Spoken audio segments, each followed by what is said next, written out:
Bien-aimé, tout comme dans le moment où tout pousse dans la présence en Zambé, avec votre humble serviteur, le prophète David.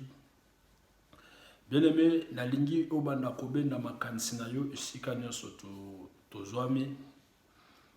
Nzamba lola apambola yo, nzamba lola amona yo partout esika ozali. Et topesi merci na nzambe oyo azobatela biso toujours, azopesa biso pema, azopesa biso grâce toujours ya kozala wana na présence na ye, pe ya kozala lisusu compté parmi les vivants. Vraiment c'est une grâce yango tozo kumisa ye. Na lingi esika nyonso ozwami bien-aimé, banda kokumisa nzambe. Banda kopesa ye merci. La Bible me dit tout ce qui respire loue le nom de l'Éternel. Banda ko louer na o nzamba zo sana bomo na yo. Nzamba zo batela yo, azobatela libota na yo. Nzamba zo batela ndako na yo. Bien-aimé, ezana mingi bakufi. Ezana mingi bazana bopito na ba soins intensifs. Mingi tobotama na bango basila kokufa. Bakoma na ba ajo tozana ngote. Mingi tobotama na bango même jour. Na hôpital, bango babimaka te bakufaka. Mais tala bolinga nzambe azotalisa na kati ya bomoi na yo. Tala bolinga nzambe na libota na yo. Bien-aimé, banda kokumisa nzambe, banda ko élever nzambe, banda ko ebisa za malamu. Banda ko pese merci. Bien-aimé, tombola kombo nzambe. Banda ko élever yazo mérité. Adoration pe louange à peuple na ye. Bien-aimé, la Bible me dit tout ce qui respire loue le nom de l'Éternel. Banda ko élever poza malam. Nabomo ina opena libota na yo. Père éternel to kumisi yo zambi. Merci Père éternel na grâce au péché biso. Ya ko poussa na lisu na présence na yo. Ya ko zala compter parmi les vivants.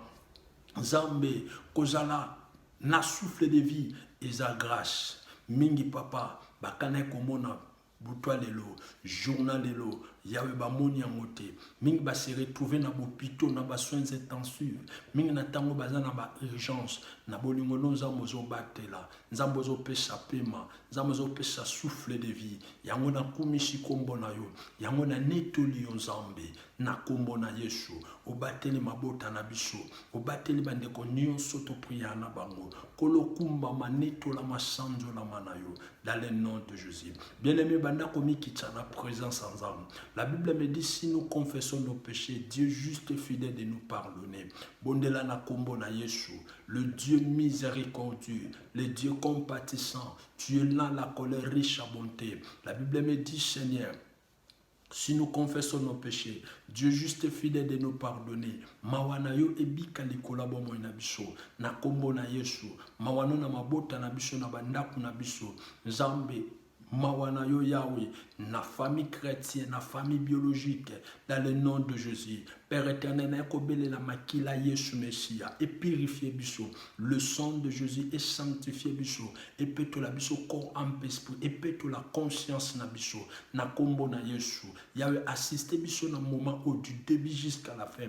Yahweh to sengi présence na yo, gloire na yo, et régner kat na biso Yahweh. Nzambe yondo oza la maître Yahweh, il y a un moment où yondo au diriger moment où du début jusqu'à la fin to sengi règne na yo présence na yo kat na biso na kombo na Yesu Messia. Amen. Bien-aimé, thème na biso est intitulé La foi à la parole de Dieu. La foi à la parole de Dieu. Bien-aimé,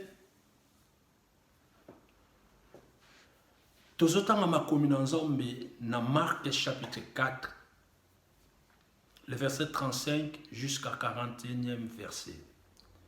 La foi à la parole de Dieu. Marc chapitre 4, le verset 35 jusqu'à 41e verset.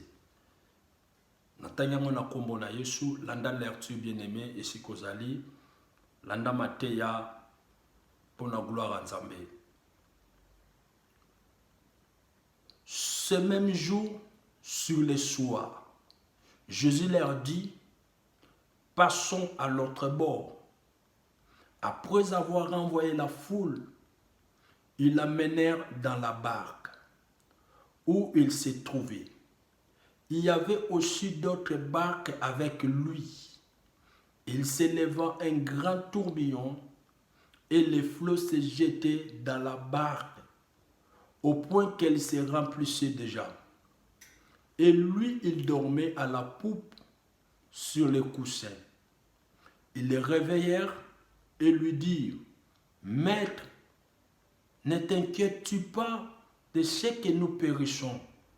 S'étant réveillé, il menaça le vent et dit à la mer, Silence, tais-toi. Et le vent cessa et il y eut un grand calme. Puis il leur dit, Pourquoi avez-vous ainsi peur? Comment n'avez-vous point de foi? Ils furent saisis d'une grande frayeur et ils se dirent les uns aux autres, Quel est donc celui-ci à qui obéissent même le vent et la mer? La foi à la parole de Dieu. La Bible nous dit ceci, Jésus, après avoir côté ya, a yebisi ba disciple na ye, tokatisa na ngambo mosusu. Bible lobi, azwaki ba disciple na ye ba mataki ozalaki na bwatu. Tango ba mati na bwatu, bazokatisa na ngambo. Afin que Jésus a continué toujours côté ya, a kene na ngambo, a prêché les sous. Bible lobi, tango ba mati na bwatu, babandi ko kende. Ye na ba disciple na ye, Yesu ayebisaki bango, tolongwa awa tokatisa na ngambo.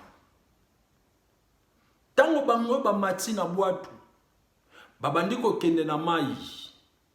Bible lobi tango bazotambola na mai, na katikati ya mai mbonge ebandi mupepe.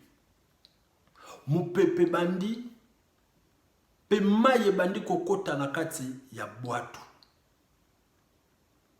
Mai tango bandi kokota na bwatu, Bible lobi, bwatu bandi kotonda na mai. Yesu alalaki pongi. Yesu azalaki ya kolala. Tango bango bamoni bongo, babandi koganga. Babandi koganga. Babandi ko pousser bakri. Yesu alali. Babandi koningisa Jésus, balobi maître, yo lali awa biso tozo kufa.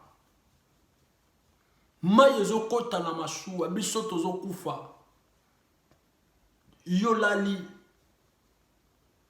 Bilobi tamba ningisi ye, Yesu alamuki. Tango Jésus alamuki, alobi likola mai. Mai efandaki kimia pe mupepe ekatanaki. Jésus ayebisi bango, pourquoi bozana kobanga? Pourquoi bozana kondimati? Pourquoi bozana kobanga? Pourquoi bozangi kondima? Kati na bango babandi komi lobela, mutu ya ndenge nini oyo? Oyo meme mai na mupepe zoto sai. Bazui bakei ba continuer marche na bango. Par là babosana kike Yesu ayebisaki bango ke tokatsa na ngambo. Jésus ayebisaki bango ke to traverser na ngambo.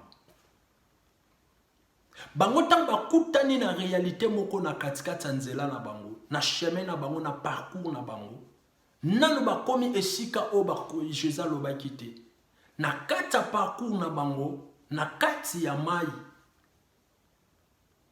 obstacle moko se présentaki. Mupepe pe mai ekoma kokota na bwatu. Kati na bango ba perdaki ozalaki foi. Babosanaki que Jésus ayebisaki bango ke tokatsa na ngambo. Bayebaki lisuko croire na parole o Jésus alobaki na bango te. Bakotisaki kobanga. Kati na bango babandi komi lobela. Je pense que les années ba disciples mosusu bazala déjà ko ça la confession. Parce que bamonaki déjà liwa. ezala ba miso ba koma ko raisonner non biso totiki basi na biso. Totiki bana na biso, totiki famille na biso. Tozoya kwa kokufa na mai awa. Ba miso ba bandade ya kosala confession. Ah nzambe bana na ngai batika la malamu biso tokufi awa. Mais ba bosana kike Jésus ayebisaki bango tokatisa na ngambo. Bien aimé, omoni na kati ya vie ya mutu. Mutu tango azo vivre na mokili. Ezalaka na ainsi dit l'Éternel moko na vie ya mutu. Mutu nyonso azalaka na ainsi dit l'Éternel o nzamba loba na ye. Nzamba kolobelo na nzela ba sali na ye na nzela ba prophète ozwa ba prophétie ya vie na yo. Na bandoto pe olota ba réalité mususu o nzamba osalelo na vie. Ozwa pe ba vision pe ya malamu po na vie na yo. Bene bene ngina ebisa yo tango moment o tozwaka promesse en Zambie, to prophétie na accomplissement. Ezala na espace moko entre moment où tant où ozwi message, to tant où nzamba lobeli yo prophétie a vina yo na temps ya accomplissement. Na kati wana eza moment moko ya préparation. Eza moment moko ya ba épreuve. Tant ozwi prophétie na Zambie, tant ozwi promesse na Zambie, na tant où ekomema pour okende vers l'accomplissement. Et espace wana eza tant onzamba préparaka mutu. Eza tant onzambe aibaka ko tailler mutu. Eza tant oya ba épreuve. Bénédiction nyonso soki oza préparé na ngote. Bénédiction monsieur comme mon akufa. La Bible nous dit la grandeur amène la folie. Grandeur et même la folie. Ce qu'on a préparé est comme mémo vers la folie.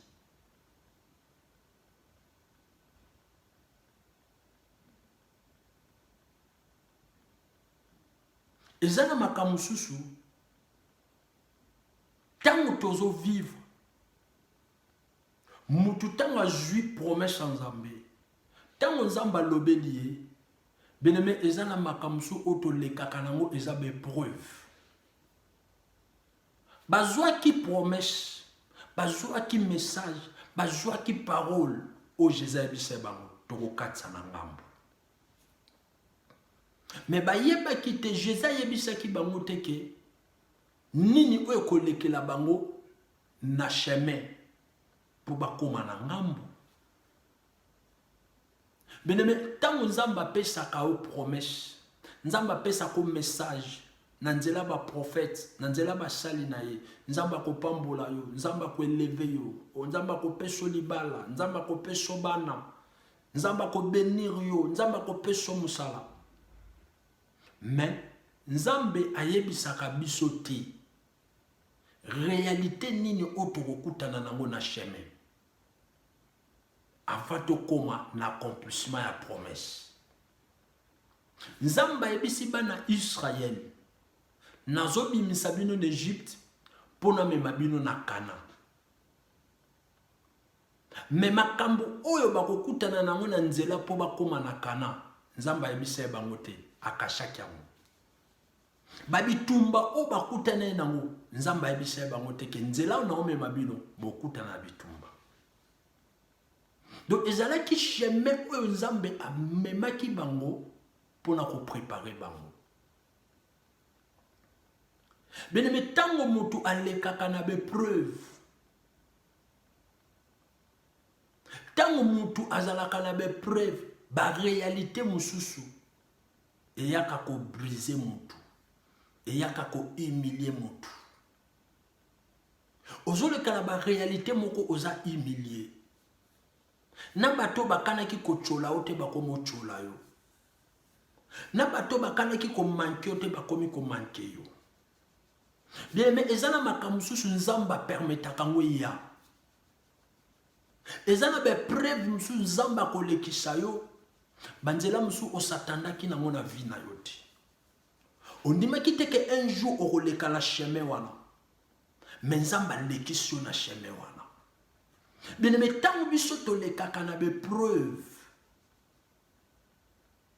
Na ba réalité ya mokili, na be preuve, na ba circonstance moko.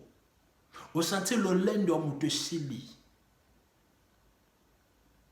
Li kola be preuve ba réalité. Nzamba lekisaka biso na be preuve pona ko tailler pona ko briser mutu. Bible lobi nzamba lekisaki bana Israël na désert. Pour ayeba nini yango ezalaki caché na motema mutu. Est-ce que nzambe azana besoin ya ko yeba o eza caché na motema mutu? Parce que nzambe déjà ayebi motema mutu. La Bible me dit le cœur de l'homme est mauvais. Tu peux les connaître ce qui nzambe dit. Nzambe ayeba déjà motema mutu. Donc nzambe alingaka ko lekisa mutu na be preuve pour ayeba ko bimisa oyo ezalaki caché et pas mutu. Bien mais na kati ya be preuve ezana ba comportement oyo ezalaki caché bimaka. Na kati ya be preuve nzambe alekisaka mutu na be preuve pour nzambe atala kondima ya mutu. Est-ce que mutu akozala toujours fidèle nanga? Est-ce que na kati ya be preuve o mwana oyo ako abandonner ngato ako abandonner ngati? Est-ce que na kati ya be preuve oyo mwana oyo ako wanga na ngato ako wanga na ngati? Nzamba lekisaka biso na be preuve juste pour na ko préparer yo par rapport ya promesse oyo ya pesaki yo. Bien mais chacun de nous azana be preuve na ye. Be preuve abatunyo se kokaniti. Be preuve abatunyo se ndenge moko te. Nzamba yebi be preuve oyo alekisaka batu. Na yebi te sikozolanda nga e preuve nini ozoleka nango. Problème nini nango ozoleka nango na vie na yo. Bamsu bazoleka na preuve ya célibat. Ne preuve à kata stérilité. Obala 5 ans de mariage, 10 ans de mariage. Mwana yakate. Quelle épreuve. Je poussani makamozo marchete. Vina yozo passé ba moment moko difficile. Na bato bakana ki ko manqué to ba ko mo manqué yo. Ozali sou na valeur te et pas mobali wana parce que oboteli mwana ti. Libala ne est commis peut-être na tamoko na dernière étape pour ekoufa parce que bana bazati.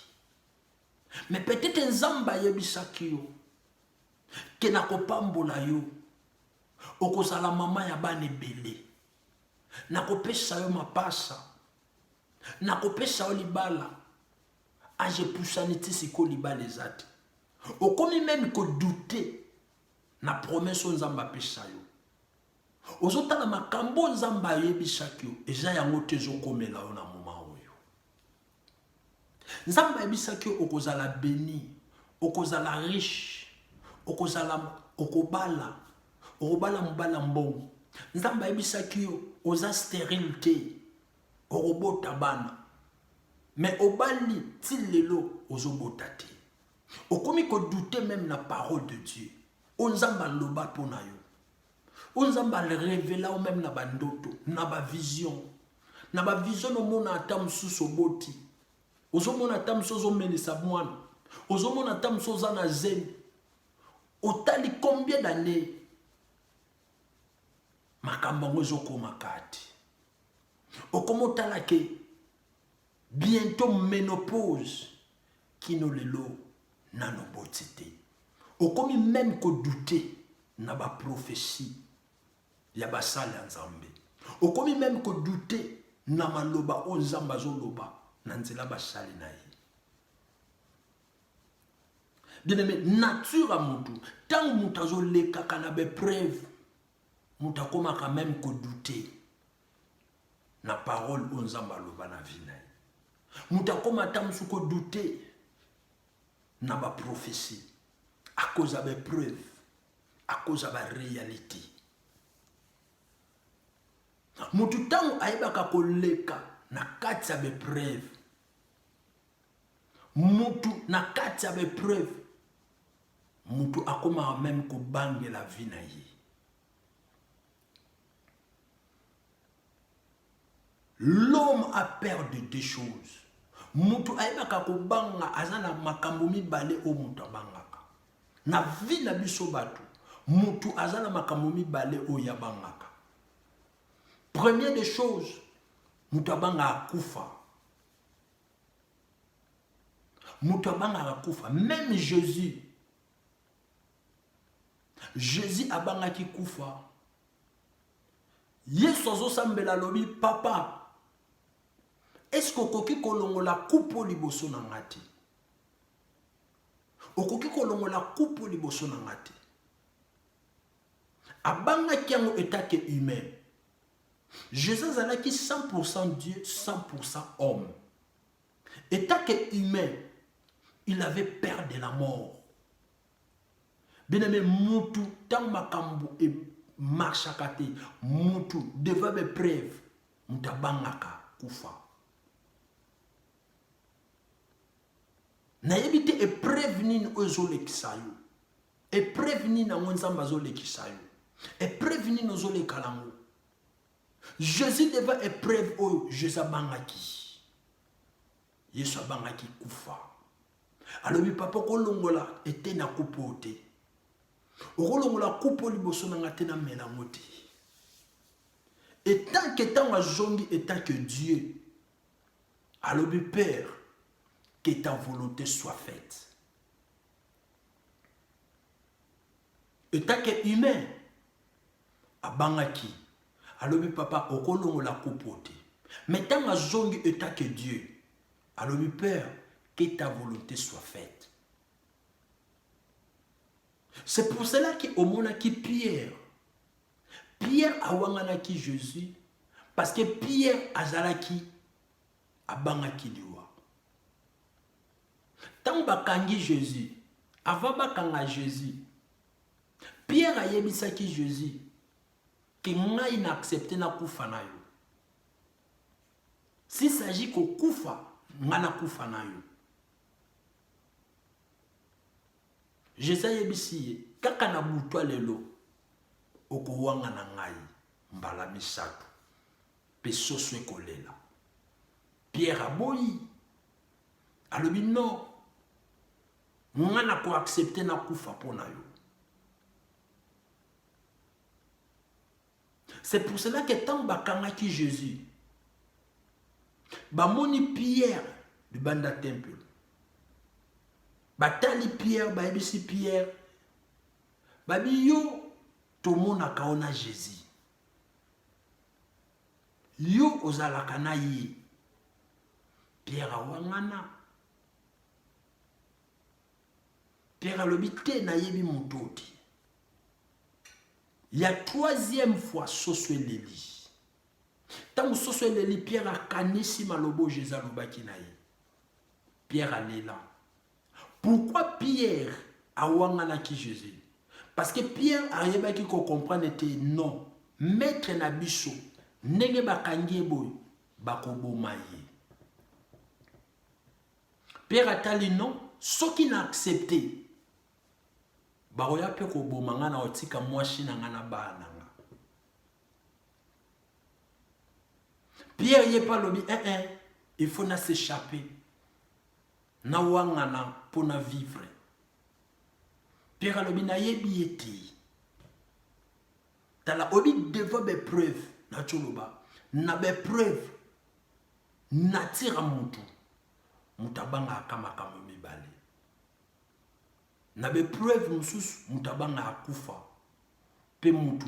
Deuxième preuve mutabanga pona venir. Abangilaka à venir na ye. Ce qui Pierre a wangana ki Jésus. Parce que Pierre aussi, il avait peur de la mort.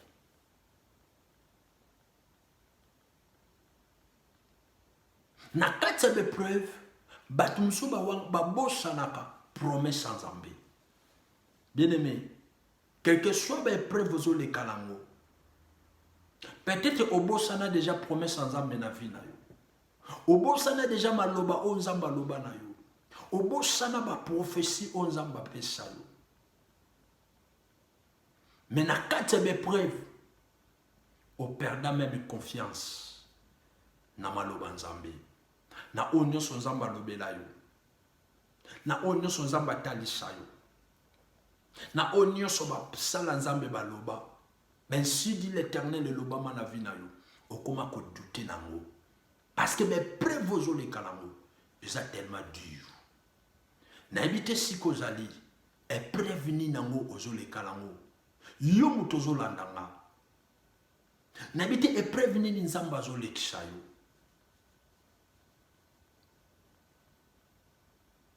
Bakat na ba disciple na boatu. Babandi koganga. Bamonaki comme Jésus azalaki na bango te. Jésus alali pongi. Bamonaki comme Jésus azalaki te. Jésus atiki bango bakufa. Ba disciple balobi maître yo lali biso tozo kufa. Bien aimé. Na nyina biso ezana makamusu na vie na yo. Omona comme si Nzambe azali suna yo te. Ndenge be prévoir nezo memela yo, ndenge be prévoir nezo kendela. Ozo kata ainsi dit l'Éternel te. Na kata be prévoir na ozo mona neti Nzambe atiki yo. Bien aimé, batu bakoki kotika yo. Mais Nzambe akobwa kote, Nzambe akoti kote. Dernier prise à mutu ezalaka. Soki batu batiki ye, abike secours ne Nzambe. Tant que secours ne Nzambe, mutu azala toujours na tendance na kati ya bepreuve na Nzambe fa lobelaka ye. Ezana bepreuve musu Nzambe lobelaka biso. Ezana bepreuve musu plutôt Nzambe lekisaka biso na kati ya bepreuve musu. Na kati ya preuve wana o sentir Nzambe silence. Nzambe aloba no lokote. Mais ozo traverser bepreuve. Na ngine bisa yo silence Nzambe na vie na yo eza absence na yeti. Yo mutozo landanga. Tamsu okomi na moment moko oza na kati ya silence Nzambe. Ozo prier, ozo yoka ainsi dit l'Éternel de soute. Nzambe azoloba no lokote. Ozo mona comme si ozo tambola oza yo moko. Ozo tambola oza yo moko oza abandonné. Comme si Nzambe pas abandonné yo. Na ngina bisa yo silence Nzambe na vie na yo eza absence Nzambe te. Jésus awalali pongi na boatu. Ba disciple balobi yo lali pongi biso tozo kufa. Na ngina biso eloko moko parce que na ocholoba silence Nzambe na vie na yo eza absence na yete. Na Jean chapitre 11. Na Jean chapitre 11, Lazare a koufi. Lazare a koufi. Jésus a émis ba disciple. Lazare a koufi te. Lazare a lali pongi. Lazare a kolamuka. Mais en réalité, Lazare a koufaki. Mais Jésus a dit que Lazare a lali pongi. Ce qu'on a mis à tout na yo suko pour na faire comprendre yo. Dans Jean 11, Lazare a koufi. Jésus a dit Lazare a koufi ta lali pongi. Ce que Jésus n'a boit tout. Dans Marc chapitre 4, le verset 35 à 41e verset. Jésus ce qu'on a quatre à boire tout. Jésus a là qui pongi toi koufaki. Question na mai. Jésus n'a boit tout. Est-ce que Allah qui pongi toi koufaki? Parce que dans Jean 11, Lazare a koufi. Jésus a dit Lazare a koufi ta lali pongi. Il y a bengi liwa pongi. siko ye na kati ya bwatu, Yesu na kati ya bwatu, akufa ki to alalaki. Ah, c'est ça le problème. Donc les gens ne comprennent pas. Silence sans Nzambe et absence n'a été. Il est l'omniprésent et l'omniscient. Aza partout. Azo contrôle le monde. Ayebi nyonso zo le kana monde. Ayebi nyonso zo le kana vi na yo. Soko senti silence en Nzambe. Eza absence na yete na vi na yo.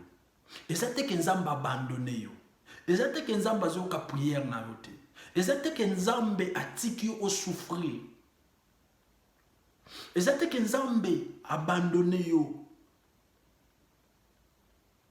Problème on a écrasé yo. Non. Donc cela veut dire na kati ya bepreuve.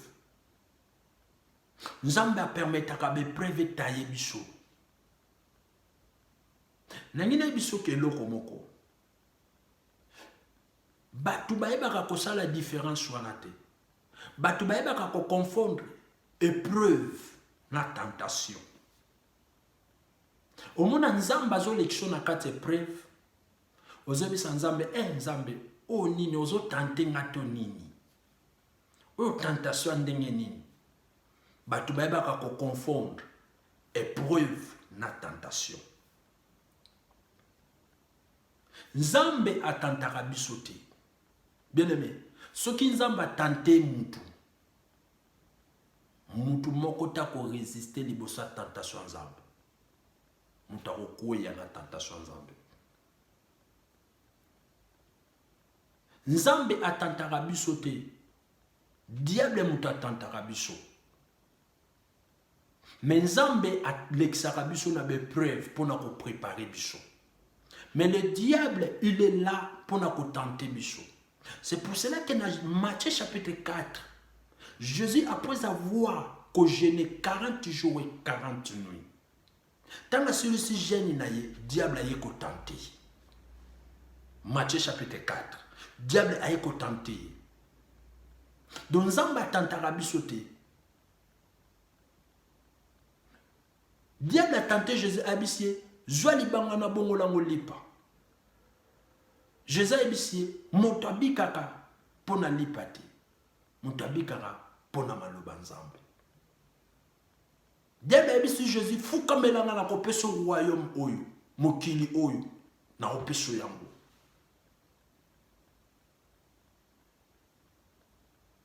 Diable a été tenté Jésus. Cela veut dire diable mutatantara.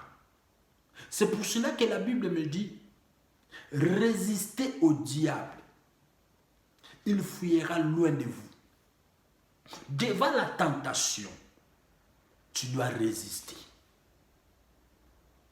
Or que la tentation, c'est le diable. Devant la tentation, tu dois résister. Tentation est le diable. Mais na kati ya bepreuve, ba résiste à te. Na kati ya épreuve, ba se soumetaka. Jésus na épreuve Nzamba leki shaki. Jésus alaki humilié. Ba bwakeli soyi, ba bakene kulusu bolumbu. Azalaki humilié, azalaki 100% Dieu. 100% homme. Il était le fils de Dieu. Il était humilié. Mais Jésus, azalaki soumise. Avec il se soumettre devant les épreuves. Na kati ya épreuve, ba résister à te. Na kati ya épreuve, ba yebaka ko se soumettre. Na kati ya épreuve, soko ye ko résister na kati ya épreuve, o ko risquer au péché. Au salaba faute, au sumuka. Na kati ya bepreuve soko lingi o résister au luka, o ya ko finga Nzambe, o ko ya ko sumuka. Donc pour o sumuka te na kati ya bepreuve ba se soumettre. Se soumettre na bepreuve. se soumettre à l'épreuve.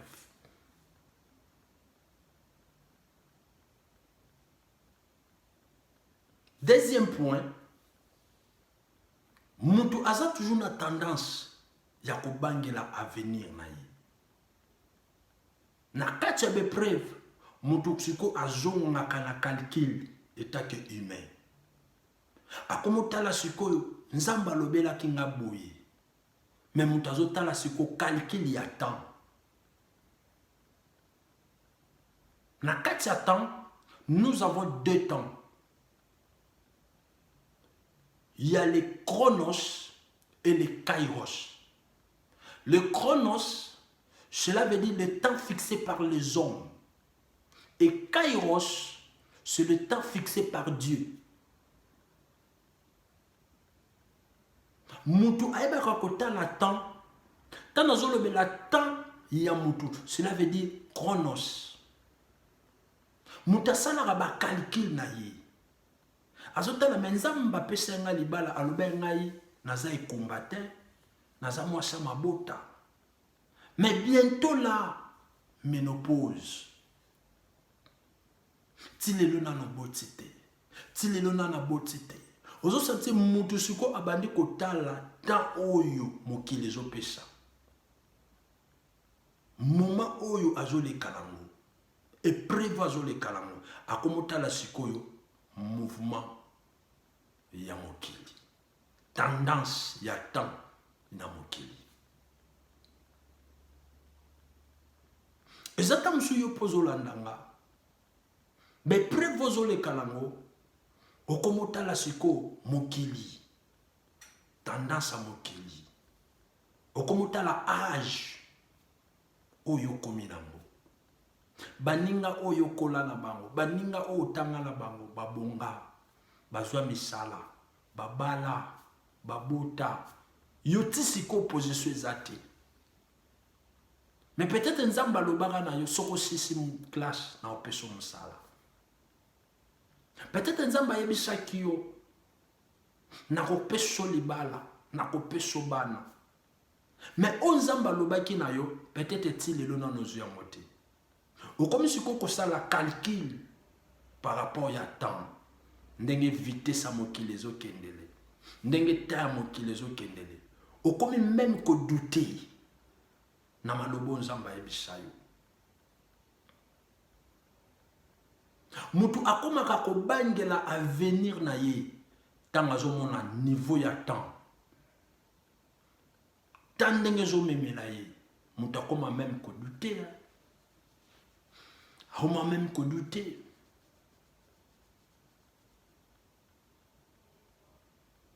Mutu akomi ko douter même la prophétie. Ezale na mama moko. Na ebisi mama wana. Nzamba ebisi nga mwana na yo.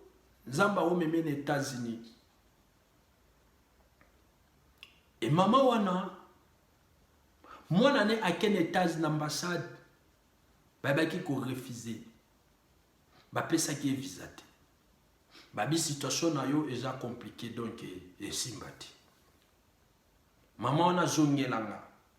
Abi papa, olobaki wana, olobaki yango juste pour sepelisa ngai, to ezalaki pena ainsi dit l'Éternel.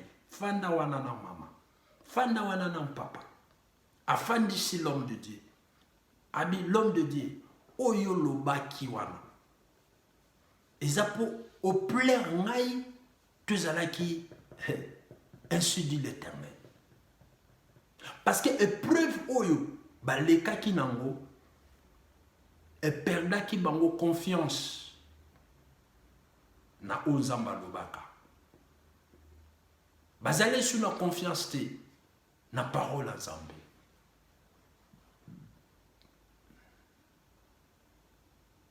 Na ebisi maman, ce que sa parole nanga e kokisama te, mais ce que sa ainsi dit l'Éternel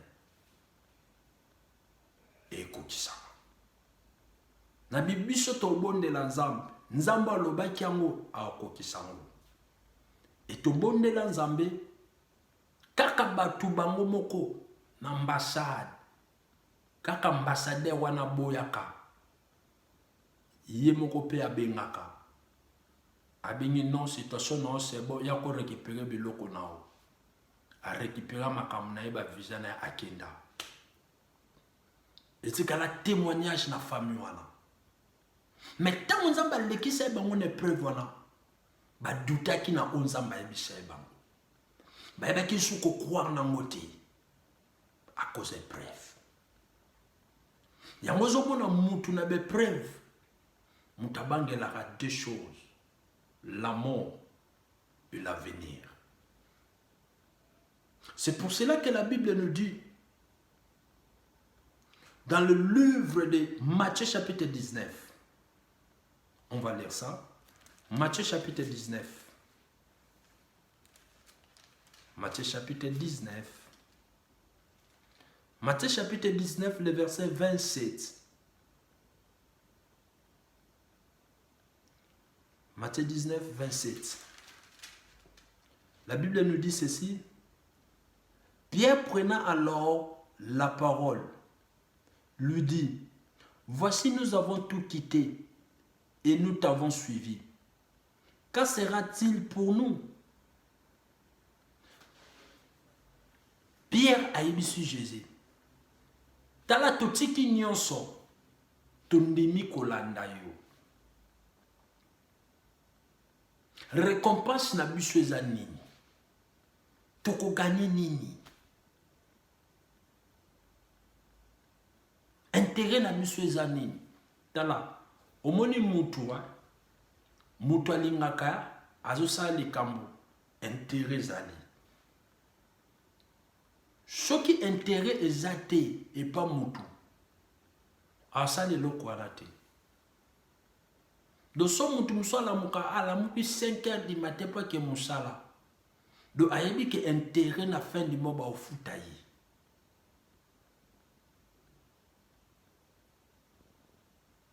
Pierre a expliqué Jésus habita la tozo landa yo kaka bo tozo tambola. Totiki basi na biso doneti mutu neti Pierre atika ki kopi na ye ya pêche. Diazala ki pêcheur na kata pêche na nazo boko la bana na ye azo kipe libota na ye. Abisi Jésus to neti nganati ki pêche. Totiki bankambo na biso misala bana famille tokutana na bango totika bango. Tozolanda kaka yo. Récompense na biso eza nini kolanda yo? Landa réponse à Jésus. Au Jésus répondit que Pierre. Matthieu chapitre 19, le verset 29. Jésus a répondu Pierre. Et quiconque aura quitté à cause de mon nom ses frères ou ses sœurs, ou son père ou sa mère, ou sa femme, ou ses enfants, ou ses terres, ou ses maisons, recevra le centuple et héritera la vie éternelle.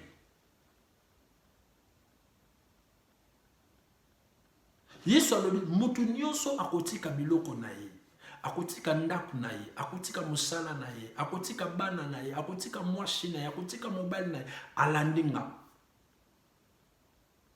Na siècle présent o akozwa au centuple pe ako hériter la vie éternelle. Obi tito yaka kosambela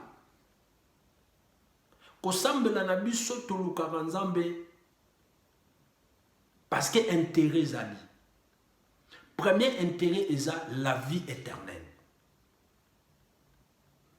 Et deuxième intérêt, na siècle présent, okozwa au centuple. Nzamba ko bénir yo. De ce que zalaki na intérêt mon côté, mais le mutu pe alingaki koya ko luka Nzambe te. Mutu nyonso alukaka Nzambe à cause d'intérêt. Nzamba salele loko moko. Tanga komi na suka akomi ko luka Nzambe pour appeler ses solutions. de Pierre ko atalisi Jésus intérêt na biso eza nini tozolanda wa intérêt eza nini parce que tant moto azotalisa intérêt na ye de cela veut dire quelque part Pierre akomaki na kobangela avenir abi non ngade ana komi mukolo avenir na ngai na bana na ngai eza ndenge nini nga lelo so na kufi bana nga baotikala ndenge nini c'est ça l'homme c'est ça l'homme donc tant makambo zo marché te mutu déjà koma akobangela avenir azotala avenir na ye soki aza na mwasi na bana azotala avenir na ye lelo soki aza te bana na baotikala ndenge nini c'est ça l'homme ok mutu abosanaka nzambe aloba nini mpo na ye nzambe aloba nini mpo na ye bien aimé soki otani na Genèse chapitre 28 les versets 10 à 17 Bible ezorelate biso histoire ya Jacob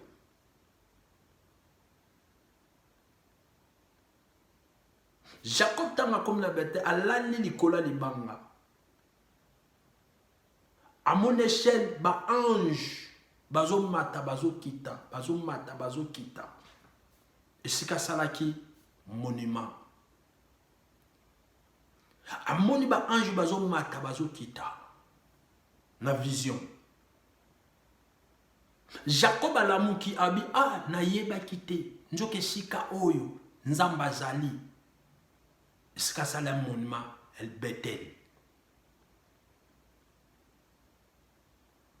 abina libango nzoka nzamba zawa de cela veut dire Jacob itango azokima Esaü Jacob il pensait qu'il était seul il pensait qu'il était abandonné il pensait que Dieu n'est pas avec lui il pensait qu'il marchait seul mais nzoka nzamba zali kotambola na ye apensaki que silence en Nzambe ezalaki absence en Nzambe na vie na ye nzoka Nzambe ntango amonisi makambo na vision amoni présence ya baange na vision et Jacob abaki comprendre que aza ye moko te aza na Nzambe bien-aimé na ngai nayebisa yo bepreuve ozoleka nango situation ozoleka nango nayebi bepreuve ozoleka nango te il y a des gens où bapasa na épreuve wana bakufa bapasa na même situation na bakufa bapasa na même maladie wana malade wana eboma bango problème wana ozoleka nango eza na bato mosusu mpe baleka na problème wana bakufa nango maladi ozoleka nango eza na bato mosusu babela maladi wana mpe bakufa mais yo soki nzambe azobatelo na bepreuve wana yo soki nzambe azobatelo na maladi wana parce que tu n'es pas seul parce que Dieu a un projet avec toi parce que Dieu a un projet dans ta vie parce que nzambe aza na eloko moko esengeli asala na vie na yo parce que eza na parole oyo nzambe alobaki na vie na yo esengeli accomplir yango tellement na nekokisami te toi tu ne mourras pas c'est pour cela que David il avait compris na psaume David a dit je ne mourrai pas je vivrai et je raconterai les œuvres de l'Éternel nangi na yebisa yo épreuve ozoleka nango eboma nango batu obaleka na épreuve wana malade wana eboma mpe bato ebele bakufa na malade ozobela bato ebele bakufa na bepreuve oyo leki nango bato ebele bakufa na souci oyo oza nango nayebisi mutu moko azolanda nga épreuve ozoleka nango ekoboma yo te maladi wana ekomema na kunda te souci wana ekokotisa na kunda te jusqu'à ce que promesse en Nzambe ekokotisama na vie na yo. La Bible me dit dans le livre de Nombres, il n'est pas un homme pour mentir ni le fils de l'homme pour se repentir. En lui il n'y a ni changement ni ombre de variation. Je vais te dire là où tu es. tant que la promesse de Dieu n'est pas encore réalisée, tant que la promesse de Dieu n'est pas encore accomplie dans ta vie, toi, tu ne mourras pas. Tu ne mourras pas. Et Seigneur, que promesse ensemble et kokisama na vie na yo. Pourquoi on perdre confiance dans la parole de Dieu? Pourquoi on perdre confiance dans Onzamba Lobela yo? À cause de la réalité. À cause de la problème. Est-ce que tout le monde comprend ma kamna lobala? Bible zolo bala biso. Tango mo pepe zo beta na via bana na via ba disciple. Boatu mo pepe ezo kotisa mai. Bakoma iko ganga bazolela. Bazo pousser ba cri. Bien-aimé, Jésus a expliqué le lenge mon pepe fonctionnaka dans Marc chapitre 3. Totangango pour une meilleure compréhension. Marc chapitre 3.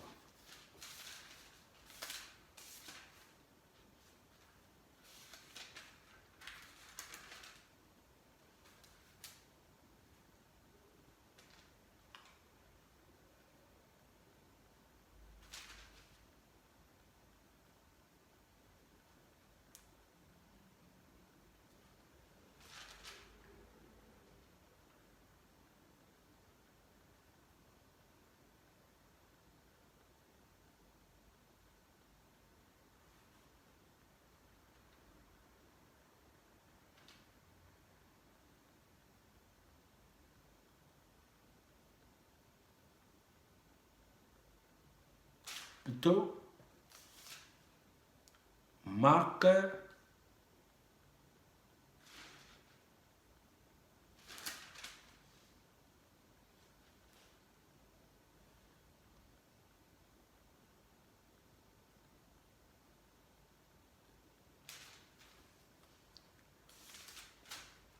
excusez-moi, juste je pense que dans le livre des Jean chapitre 3, oui, excusez-moi, Jean chapitre 3.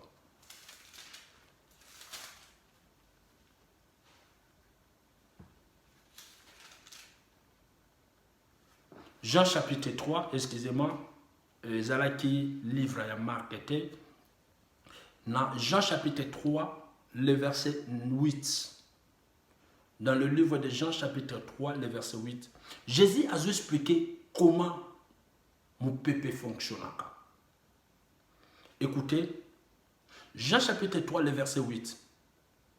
Le vent souffle où il veut et tu attends le bruit. Mais tu ne sais d'où il vient ni où il va. Il en est ainsi de tout homme qui est né de l'esprit.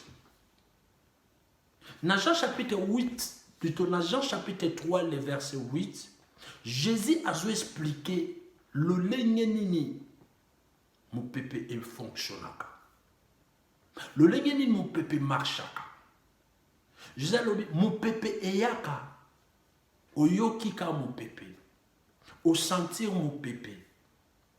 Mais si que outi oyebite pe si que zokende oyebite bien aimé na ngina bisayo yo mutozo landanga makambo zokomela yo be prive zokomela yo ezala ngoka juste mon pépé et si ka oyeuti oyebi na moti et combien pa na yo de cela veut dire et ko souke pa na yo te yo za terminer ça va problème te.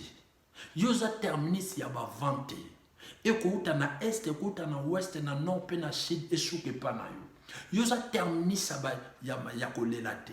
Yoza terminis ya humiliation te. Yoza terminis ya célibat te. Yoza terminis ya stérilité te. Yoza terminus ya maladie te. Yoza terminus ya chômage te. Yoza terminus ya ba difficulté te. Yoza terminus ya ba échec te. Nangina bisayo yo mutozo passer ba problème wana. Problème ozo le kanango yo to mutoza terminus nango. Oza terminus ba problème te. De mekaka ndenge yaki ekole kalango. Eko suke pa na yote. Parce que yote muto banda problème wana. Avant batu mususu problème wana avant yo okutana nango. Avant problème wana ekome pa na yo. Ezana batu mususu bakutana na problème wana. Ezana batu mususu ba leka nesika wana. Menzamba traversa bango eleka. Na ngina biso na yo pendenge problème wana ekomi. E suke pa na yote. Parce que oza terminus nango te. Eko leka nango. De cela va dire, ça arrive et ça passe. Et yaka pele kakalango. Nangina ebiso siko zali. Bato bazo chola yo. Yebisa bango. Ça arrive. Ça va passer. Et yaka ele kakalango. Nangina ebiso problème ozanango. Et yaki ekole kanango. Pourquoi ekoleka? Yoza terminus nangote. Parce que na terminus. Likambuto bise suka na terminus etelemi. Mais problème wana erote le manavi na ote parce que yoza terminus na ote. Est-ce que mutu moko azo kwa na makamna olobana yi? Yoza terminus aba problème wana te pe suke la yo. Yoza terminus a difficulté te. Yoza terminus aba humiliation te. Kandenge yaki ekoleka. La Bible nous dit dans le livre des Psaumes chapitre 34 le verset 20. La Bible nous dit, le malheur atteint souvent les justes, mais l'Éternel l'en délivre toujours. Bien-aimé, problème wana yaka. Mais nzamba telemi. Nabisa mutu moko azolandanga. Et problème wana ekomi na temps où nzamba délivre yo. Ba oya ye nzamba kangola bango. Est-ce que mutu moko azako kwa ke nzamba azolekise na be preuve wana nzamba nga kangole na be preuve? Est-ce que mutu moko azo croire que na be preuve wana nzamba nga bimishaye? Est-ce que vous croyez la parole de Dieu? Tant que vous avez bâti à cause de preuves, vous perdez déjà confiance dans la parole de Dieu. Vous allez ici condamner aux Zambalobela Kyo. Zambalobela on est dans la prophétie. Zambalobela on est dans la bandoto. Zambalobela on est dans la vision. Bien-aimé, on a joué Bishayo. Certainement, ça va s'accomplir. Certainement, et Kokokisama. Car la Bible nous dit, il n'est pas un homme pour mature, ni le fils de l'homme pour se repentir. En lui, il n'y a ni changement, ni ombre de variation. Bien aimé, n'a pas présenté au monde oyo, aza mutute. N'a pas présenté Jésus-Christ de Nazareth plutôt. Ou aza mwana na mutute pa kosayo, aza mutute pour abongwana. N'a pas présenté Jésus-Christ de Nazareth tant que solution. Il y a pas de problème no pays avec preuve.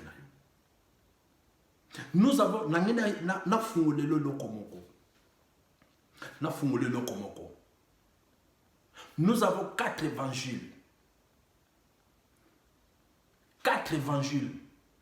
Évangile selon Matthieu, évangile selon Marc, évangile selon Luc, évangile selon Jean. Et dans 4 évangiles wana, bango nyonso ba présenter Jésus. Et chacun de to mutu na mutu a présenté Jésus dans ndenge na ye. Matthieu a présenté Jésus tant que roi. Matthieu a présenté Jésus comme un roi. Marc a présenté Jésus comme serviteur. Luc a présenté Jésus comme fils de l'homme. Jean a présenté Jésus comme Dieu. Que Dieu vous bénisse. N'a qu'à présenter monter sa solution. N'a qu'à présenter monter sa solution pour na makamuna yo. Est-ce que vous croyez na parole o ya lobana yo? Est-ce que vous croyez na ba vision o ya la kisha yo? Est-ce que vous croyez na bandoto oya lotisayo? Est-ce que vous croyez na ba prophétie oya loba na onanzela ba sali na ye? Bien-aimé, shimba parole de Dieu. Et kokokisama. Certainement. Et kokokisama. Yango Habakkuk alobi totanga makomi na nzambe. Habakkuk chapitre 2. Je pense qu'on va arrêter par ici. Habakkuk chapitre 10.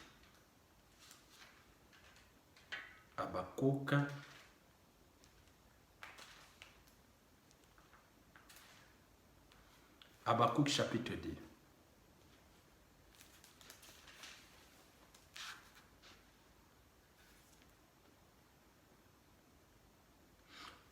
Habakkuk chapitre 2, le verset 2 jusqu'à 3e verset. L'Éternel m'adressa la parole et il dit, écris la prophétie, grave-la sur des tables, afin qu'on la lise couramment. Car c'est une prophétie dont le temps est déjà fixé. Elle marche vers son terme et elle ne mentira pas. Si elle tarde, attends-la, car elle s'accomplira. Elle s'accomplira certainement. Nzamba bisa Habakkuk, joie prophétie koma yango na mabanga, koma yango na table, gravé yango, koma yango bien, tanga yango. Peut-être temps déjà écouté, temps yango est déjà fixé, le temps est déjà marqué, le temps est déjà fixé. Nzamba lobi certainement. Et kokokisama. Ce que je vous mets là, attends-la. Koboujete, attends-la. Bien-aimé, on zamba lobana yo, quel que soit mes preuves aux ole kalango. Basé la prophétie en zambe na kata volonté en zambe. Basé la prophétie en zambe na présence en zambe. Basé la prophétie en zambe na poste on zamba tchakio. Bien-aimé, kolongo na poste on zamba peshakiote. Kolonga na posto nzamba tchaki yote. Telemaka esika nzamba tika kio. Telemaka esika oyo zalaki na nzambe. Koboujete. Zala na poste na yo. Ko abandonner poste te. Parce que ce ko abandonner poste na yo, tant bénédiction et ko ya na poste, écoute yo absent. Promesse zongaka. Parce que la Bible nous dit le temps est déjà fixé. Tant que le temps est déjà fixé et coquille, parole et yaka. Parole et yaka. Bénédiction et yaka. De ceux qui écoutent Moutouna poste et zongaka. Donc c'est pour cela que Zomo n'a battu Moussoussou. Au lieu qu'à persévérer na présence ensemble, na poste na abandonné poste. Tant que promesse nzamba pesaki, accomplissement parole et kokoma bénédiction ko yana poste écoute mutu tezongi. Yango mona batu bakoma na niveau baba ke ya nzambe umelaka non. Biso nde tozalaka ba infidèle na poste.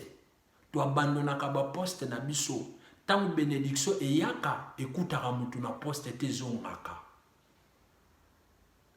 La Bible nous dit il est fidèle. Il n'est pas un homme pour mentir, ni le fils de l'homme pour se repentir. En lui, il n'y a ni changement, ni ombre de variation. Oya lobaka ekoti samaka. Bien-aimé, car le temps est déjà fixé. Ozo dépendre na calendrier mokilité.